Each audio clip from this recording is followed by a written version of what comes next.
What's good, everybody? House clean to start, as always.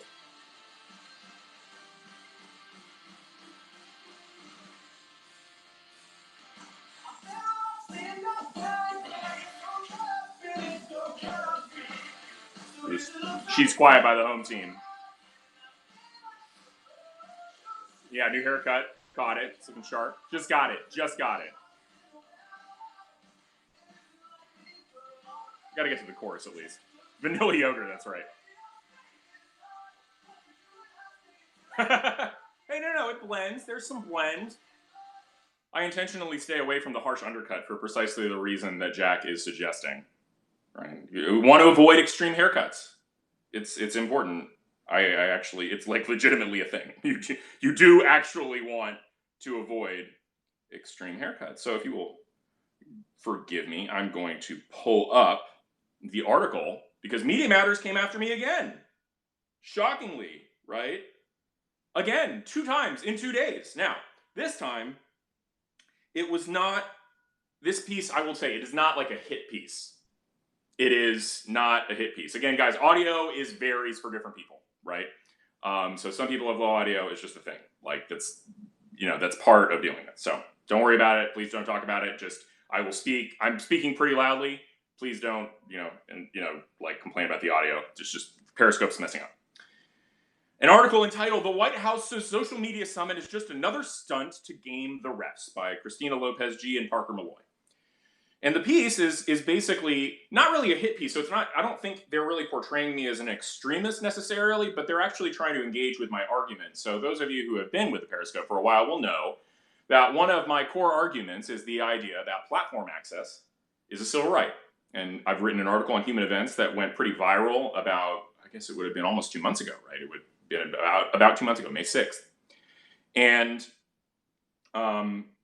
as a result, that article has gotten a lot of traction, and since it has been revealed that I am indeed attending this afternoon's social media summit, where I will be discussing the fact that platform access should be treated as a civil right, Media Matters decided to come after me. So they say, quote, Trump's White House extended invitations to the summit to a number of like-minded right-wing figures and organizations, some of which have pushed the baseless tech bias narrative in statements that do not stand up to scrutiny. See, the thing is, if this is all Media Matters did, I would actually be fine with it. Like, I don't mind stuff like this. Like, it's an argument. You're saying I make an argument, you say it's wrong. Like we can have that discussion. Like calling me an extremist. Yesterday they called me an extremist because I like defended a Quillette piece. So this is a little bit. This is an upgrade. This is substantially better. Quote next. Will Chamberlain. I'm literally the first person in the article. Tim's second. Sorry, Tim.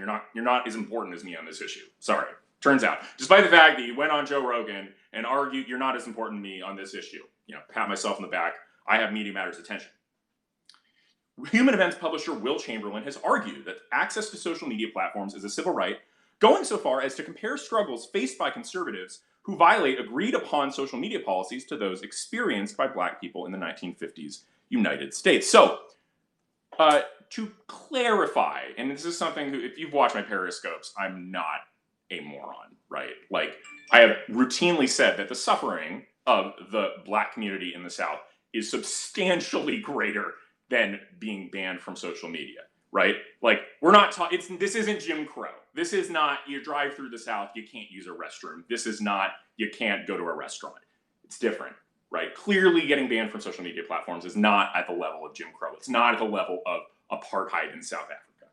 Clearly. I've made that point. That said, civil rights as a concept aren't always protecting something as important as preventing racial discrimination. For example, think about it. Liberals use civil rights language to justify not forcing the Colorado baker to bake the cake. They say that is a civil right. A civil right. Are liberals trivializing Jim Crow when they make that comparison? No. It's because civil right is an abstract concept about how, when we think about those rights that are so important, that we don't just protect against government infringement of those rights, we protect against private infringement of those rights as well. Moreover, civil rights are generally designed to protect a constitutional right in the private sphere, right? The entire impetus behind the Civil Rights Act of 1964 was the fact that even after Brown versus Board of Education, there was still so much private discrimination going on that the government commitment to non-discrimination as manifested in the 14th Amendment was not enough to protect against what's important, discrimination. So that's not quite what I'm doing. I do want to make that clear. While Chamberlain concedes that the law doesn't currently treat the ability, again I'm quoting, to post on Twitter as a civil right, he thinks that it should. That's true. Chamberlain's civil right argument fails to mention that posting hateful content that violates platform rules isn't an immutable characteristic, like race. Whoa, whoa, whoa. I mean, you're missing my argument that the conception of a civil right isn't necessarily rooted only in immutable characteristics. The idea I see a civil right is rather an attempt to protect a constitutional right. You know, that's how I see it. And so in the context of civil rights that relate to non-discrimination, clearly immutable characteristics are relevant in that discussion. But I see this as about the civil right to speak freely, right? The constitutional right to speak freely is not grounded in like the right not to be discriminated against. It's literally just every American has the right to speak. And so if you are an American and you are being deprived of the right to speak, your constitutional rights are being violated.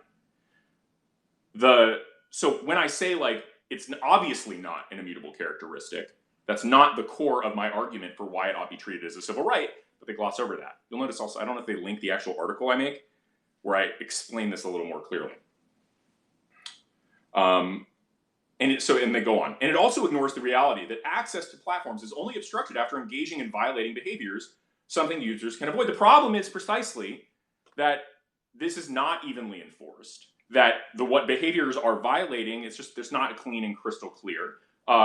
As you can see, sometimes you were just labeled a dangerous individual, like Paul Joseph Watson was, with no evidence, with no explanation.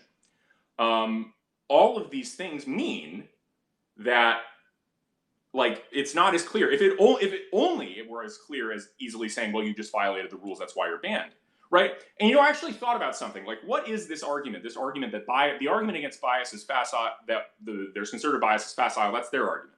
They're saying, yes, you're getting banned more, but that's because you're violating the rules. The argument that there's any bias in these results is facile. You know what that argument actually reminded me of? And I was talking with Tim Pool about this morning. It reminds me a lot of the argument that conservatives used to make, and still sometimes do, about policing and arrests in minority neighborhoods, right? Like, think about, like, what is that argument? Essentially the argument from the left is that there's disproportionate arrests and disproportionate imprisonment of black people in the United States. And conservatives say, well, but no, they're just arresting people for crimes, and that's where the crimes are occurring, so they're being arrested. And the black community is like, no, though, there's bias. That's why, like, despite the fact that drug use is multifaceted and across places, like, you're arresting more of us here. And as Nate says, right, like, they break, that's the excuse, like, they break the law more. That's what they're saying about us, right? They're saying, oh, no, those incidents of biases, the fact that 22 out of 23 public figures banned have been conservative, the fact that all these things, that's just rooted in the fact that you guys are violating the rules more. If you stop violating the rules, there wouldn't be any bannings of you guys. See the problem? The argument about arrests is not really that compelling in a world where the police are completely focused on black neighborhoods. It's not that compelling in a world where police departments are almost entirely white. See the problem? The argument that that we're not biased against conservatives isn't that compelling when all you're focused on is conservative content. The argument isn't that compelling when the entirety of the trust and safety teams are liberal and not Trump voters. You see the problem? You're going to make an argument like this, it's going to open up a Pandora's box of all sorts of things. Like, the evidence is out. It suggests that these guys have a liberal bias. There's been plenty of internal conversations, leaked internal conversations, that reveal the underlying motivation of these companies and the staffs of these companies. To pretend that there's not a problem with conservative bias is to put your head in the sand. And it's also the only kind of argument you can only make from a position of privilege, right? Like, to be so blatantly dismissive of an inequitable outcome, just be like, oh no, clearly it's not, there's nothing wrong here. That's an argument you make from a position of privilege, right? Isn't it? See the double standard? Every double standard is a manifestation of some unexamined privilege. That's what's going on here. Then she does the favor of quoting a couple of my tweets, one about Chanel Rion being banned, and the other, including a Periscope of mine, which got like 65,000 views. So thank you, Christina and Parker. I do appreciate it. Quote, during an interview with Tim Pool, this is back to her, a YouTuber who has a soft spot for alt-right figures and will also be attending the summit. It's a little kind of slanderous. I don't think he has a soft spot for alt-right figures. I don't think that's a fair critique of Tim at all. Tim is very, very good on the same issues that I am. Like, it would be like saying I have a soft spot for alt-right figures. I don't. Like, I'm one of the harshest critics of the alt-right. Chamberlain revealed that his argument has more to do with winning elections and power than it does with alien whites. And here she quotes me, and I'll quote her quoting me, because it's useful to understand. This is something I said in a video with Tim Pool. It will become untenable for conservatives to win national elections, and increasingly the conservative movement will become a regional party. The power of social media is both to hijack the media's hive mind, true, and also to provide a space where conservatives can essentially lead on thought and motivate their voters to get out and vote. If the social media platforms constrain and constrict conservative speech and ban effective persuaders and influencers on the right, there's a huge boon to the left in terms of elections. So I don't see a way for Republicans to continue to win elections going forward if they let the left destroy them on social media. Somebody says, don't wear the shirt to the White House. What's the problem? I don't see the problem. What, girls on skateboards and a printed shirt and like a whole bunch of chest hair is the problem for the White House? I would have no idea. This quotation, I agree with 100%. Like, I stand by everything I said here. But secondly, I don't see why that is necessarily reveals that this is what my argument's more about. I genuinely do believe in the idea that platform access should be a civil right and that the First Amendment is core and everybody should have the right to speak. I feel that's a real ethical principle. And so even when it comes to people who I really dislike, who I won't speak about in this program, on our side, and I really dislike them and I really dislike their speech, I think they should have the right to speak. And it's not really, and that argument isn't rooted in pragmatics, because in some sense, the pragmatic world would be one where I'd say, you know what, it's actually a little better if the people who are really too extreme and radical are banned. Like, that would be pragmatically good for our side, because the people who are too radical say things that are counterproductive and hurt our cause. So in a pure, ruthless, pragmatic sense, I would come to the position of, it's fine that some people are getting banned. Not Cernovich. Cernovich is my boy. I'm talking about somebody else. And I'm not going to discuss them because I have a détente with them, because they might do something crazy if I talk about them on social media. In any event, the point being that the reason I am for platform access as a civil right is because I do believe in the underlying ethical principle, which is that everybody should have the right to speak, and that have access to meaningful free speech in 2019, you need to be able to speak on Facebook and Twitter. That's where public conversation happens. That's the public square. And so if private companies are able to ban people from Facebook and Twitter, then what happens is your ability to exercise meaningful free speech, your protection of that constitutional right, goes away. And that I'm not okay with. And that's my argument. And so at the Social Media Summit today, I'm going to be making that argument. One, that I think it is imperative to conceptualize social media as a civil right, that it's accurate, that it's the only way to have meaningfully protect the constitutional right to free speech in a world where Facebook and Twitter are the public square. Second, I'm going to talk about how these companies are staffed top to bottom by liberals and want the president destroyed. Third, I'm going to talk about how framing it as a civil right is imperative, because one of the primary conservative and libertarian objections to free speech, and to big tech regulation in particular, sorry, they don't object to free speech, they object to big tech regulation. One of the primary libertarian objections is that you should let the free market handle it. You shouldn't intervene.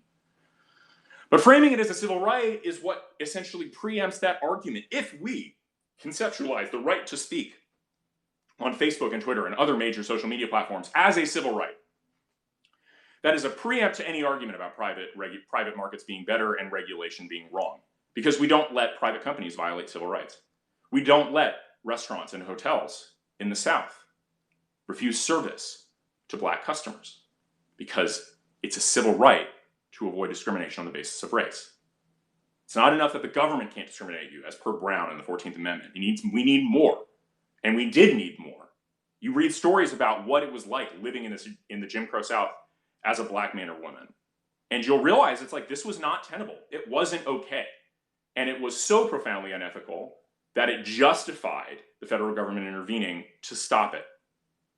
Similarly, the ability of Facebook and Twitter and the liberals that staff those companies to silence conservative speech, to render the First Amendment effectively a dead letter for those conservatives they don't like, that's a power we shouldn't let them have. Platform access is a civil right, and you should have the right, if Facebook and Twitter ban you for lawful speech, you should be able to walk into a court, get an injunction, and get your account back. Because we don't talk about who does or doesn't get civil rights. This is a right for all Americans, not just about conservatives. It's about all Americans. It's about it's about feminists who want to be able to say that, guess what, we don't believe that trans men should be in our bathrooms because that makes our bathrooms unsafe and reflects a backtracking off of the gains that we've made in terms of women's rights and having women-only spaces. They should be able to make that argument without fear of the sword of Damocles over their head that they'll lose their account. So many people on social media. That's what conservatives are tired of. That's what conservatives are tired of. That's the thing that I'm really going to try and communicate to the president. No one likes to feel like there's a sword of Damocles hanging over their head for their Facebook or Twitter accounts. That if they say the wrong thing, bam, they'll be cut off from social media. They'll be cut off from being able to, argue and discuss things with their community. They'll be cut off from their friends in the case of Facebook and their friends and family. So that's the kind of thing I want to make clear at the Social Media Summit. Right. So I'll take questions. Can speech become a protected class for colleges hiring? That's a difficult fit in the law. Like, it would require, protected class really is sort of like an immutable characteristic. You could try and include like political affiliation in protected classes, which isn't an immutable characteristic, but it is indeed my first time meeting a US president. I'm really quite excited, frankly. Will the summit be streamed? No. I don't think so. No, Senator Hawley. It doesn't look like he'll be there. I think it's Gates and Blackburn. Although I don't know. Like, we don't have a full list, so I don't know the full list. I'm sort of, Benny Johnson did a funny video last night where he's like, here's what I know, because I'm also getting the same like request for comment that everybody else is, and I'm just like, I'm ignoring these because I know what they're trying to do. Like, they're trying to like make it all seem like a bunch of right-wing crazies, and they're not going to portray us fairly. So, but his point was good. Like, I know I've been invited. I know people I know have been invited. I know the president will be there, and I know we'll talk about social media, and I know there will be some questions. That's all I know. Like, they have not sent out a schedule. They haven't set out like an agenda for the meeting. So other than that, that's what I know. Somebody says, so I believe in government over-regulating businesses. Whoa, not over-regulating, just regulating, right? I do believe in regulation. I'm not a libertarian because I don't believe in self-defeating principles. I don't believe that it's okay in a world where we let the socialists dominate social media and thus win elections, that I'm not going to march off to the gulag thinking how great it was that I didn't advocate for government intervention to stop censorship of conservatives. At least, like just marching out to the gulag. Well, you know what? At least I didn't break my free market principles. That'll be great, right? Oh, I love the comments hitting on libertarians. So, thoughts on the threat of deep fake propaganda? I haven't really thought hard about it. So, Tim Pool, I think, will be in his beanie. Tim and I actually had a discussion about whether or not he would get dressed. He doesn't. Whether he'd dress up. I suggested he do it. It's the president of the United States, but Tim will be Tim. So, I disclaim any responsibility for Tim's dress at the Social Media Summit. The LBJ anecdote is really good, right? And so I'm going to try. I think framing really matters in this context because, once you win the framing battle, it's like everything's sort of downstream of that. The policies start changing and the conversation starts changing. So he says, isn't there a dress code? There is, but in this case, it's suggested. It said business dress suggested, so it's not required. I'm sure for something like a formal dinner, it would be like, show up in white, show up in tails, please.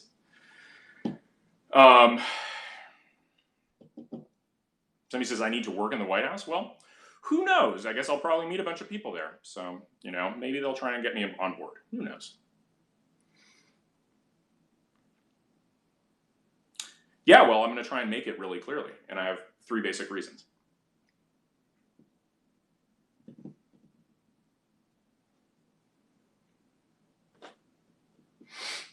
Tim was great on road. Yeah, indeed. I hope so too. Oh, I won't forget to enjoy the moment. I'm really very much looking forward to it. I'm sad that like some friends I think should be there or not, but hopefully this is like not the first. And I think ultimately the important thing is that he's having a meeting like this. There's a lot of good people on the list, even if there are some people I don't really like, and if there are some people I think should be there that aren't. But it's like the key thing is he's having a social media summit. A lot of people who haven't gone to the White House before are going to the White House to meet with the president, and the media is furious about it. So that's what I've got. All right. I'll talk to you later. Peace.